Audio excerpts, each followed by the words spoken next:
By step ನಾವು cleaning ಮಾಡ್ತಾ ಇದ್ದೇವೆ. ಈಗ ಬ್ಲ್ಯಾಕ್ ಸ್ಪಾಟ್ಸ್ ಕ್ಲೀನ್ ಮಾಡೋದು ಒಂದು. ಕೆಲವರು ನಿಮ್ಮ ಗಾರ್ಬೇಜ್ ಕಲೆಕ್ಷನ್ ಸಿಸ್ಟಮ್ಮು ಸರಿ ಇಲ್ಲ ಅಂತ ಹೇಳ್ತಾ ಇದ್ದಾರೆ. ಭಾಳ ಹಳೇ ಸಿಸ್ಟಮ್ ಇದೆ. ಗಾಡಿಗಳು ಎಲ್ಲ ಅರ್ಕಲು ಮುರ್ಕಲು ಬಿದ್ದೋಗೋ ಪರಿಸ್ಥಿತಿಯಲ್ಲಿರುವಂಥ ಗಾಡಿಗಳನ್ನು ಕೊಡ್ತಾ ಇದ್ದೀರಾ. ಅದರಲ್ಲಿ ಹೇಗೆ ಅದಕ್ಕೆ ಕೆಪಾಸಿಟಿ ಇಲ್ಲ, ಕೆಲವು ಸ್ಟಾರ್ಟೇ ಆಗೋದಿಲ್ಲ ಅಂತ ಹೇಳ್ತಾ ಇದ್ದಾರೆ. ಇನ್ನು ಕೆಲವು ಕಡೆ ನಾವು ವಾಸ್ತವವಾಗಿ ನೋಡಿದಾಗ 25 ಗಾಡಿ ತರಬೇಕಾಗಿರೋ ಕಡೆ ಕಾಂಟ್ರಾಕ್ಟರ್ಗಳು 15-18 ಗಾಡಿಗಳನ್ನು ತರ್ತಾ ಇದ್ದಾರೆ ಪ್ರತಿನಿತ್ಯ. 30 ಸಿಬ್ಬಂದಿ ಇರಬೇಕಾದ್ರೆ 20-22 ಸಿಬ್ಬಂದಿ ಅಷ್ಟೇ ತರ್ತಾ ಇದ್ದಾರೆ.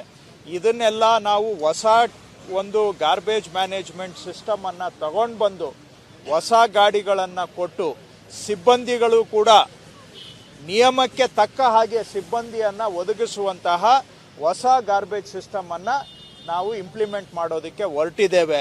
ಅದರ ಜೊತೆಗೆ ಪ್ರತಿಯೊಂದು ಮನೆಗೂ ಕೂಡ ನಮ್ಮ ಸಿಬ್ಬಂದಿ ಹೋಗೋ ಥರ ನಾವು ಮಾಡ್ತೇವೆ.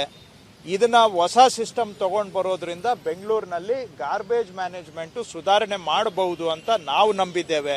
ಆದರೆ ಎಲ್ಲವೂ ಕೂಡ ಜನಗಳ ಕೋಆಪರೇಷನ್ ಮೇಲೆ ಡಿಪೆಂಡ್ ಆಗುತ್ತೆ. ಫೈನಲಿ ರಿಸಲ್ಟ್ ಆಗಬೇಕಾದ್ರೆ ನಾವು ನಿಮ್ಮ ಮನೆ ಹತ್ರ ಕಸ ಕಲೆಕ್ಟ್ ಮಾಡೋರನ್ನ ಕಳಿಸಿನೂ ಕೂಡ ನೀವು ಮನೆ ಹತ್ರ ಬಂದಾಗ ಅವ್ರ ಕೈಗೆ ಕಸ ಕೊಡದೆ ರೋಡಲ್ಲಿ ತಂದು ಬಿಸಾಕ್ಬಿಟ್ಟು ಯಾವಾಗ ಬೇಕಾದರೂ ಬಿಸಾಕ್ಬೋದು, ನೀವು ಎತ್ತಬೇಕು ಅಂತ ಹೇಳಿದ್ರೆ ಅದು ಪ್ರಾಕ್ಟಿಕಲಿ ಆಗದೇ ಇರುವಂಥ ಮಾತು.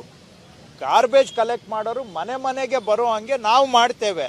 ಆದರೆ ತಾವು ಮನೆ ಹತ್ರನೇ ಕೊಡೋ ಸಹಕಾರ ಕೊಡಿ ಅಷ್ಟೇ, ನಾವಿನ್ನೇನು ಕೇಳೋದಿಲ್ಲ. ಗಾರ್ಬೇಜ್ ಕಲೆಕ್ಟ್ ಮಾಡೋರು ನಿಮ್ಮ ಮನೆ ಹತ್ರ ಬಂದಾಗ ಅಲ್ಲೇ ಕಸ ಕೊಡಿ, ಆಮೇಲೆ ತಂದ್ಬಿಟ್ಟು ರಡಿಬಿಟ್ಟು ರೋಡಲ್ಲಿ ಬಿಸಾಕ್ಬೇಡಿ. ಸುಮ್ಮನೆ ಅವ್ರು ಬಂದಾಗ ನಾವು ಮನೆಯಲ್ಲಿ ಇರೋದಿಲ್ಲ ಅಂತ ಹೇಳೋದು, ಅಥವಾ ಅವ್ರು ಲೇಟಾಗಿ ಬಂದರು ಬೇಗ ಬಂದರು ಅಂತ ಹೇಳೋದು, ಇವೆಲ್ಲ ನೆಪಗಳು ಹೇಳೋದ್ರಿಂದ ಬೆಂಗಳೂರು ಸುಧಾರಣೆ ಆಗೋದಿಲ್ಲ. ನಾವೆಲ್ಲ ಸ್ವಲ್ಪ ಪ್ರಯತ್ನ ಪಟ್ಟರೆ ಮಾತ್ರ ಸುಧಾರಣೆ ಮಾಡಲಿಕ್ಕೆ ಸಾಧ್ಯ.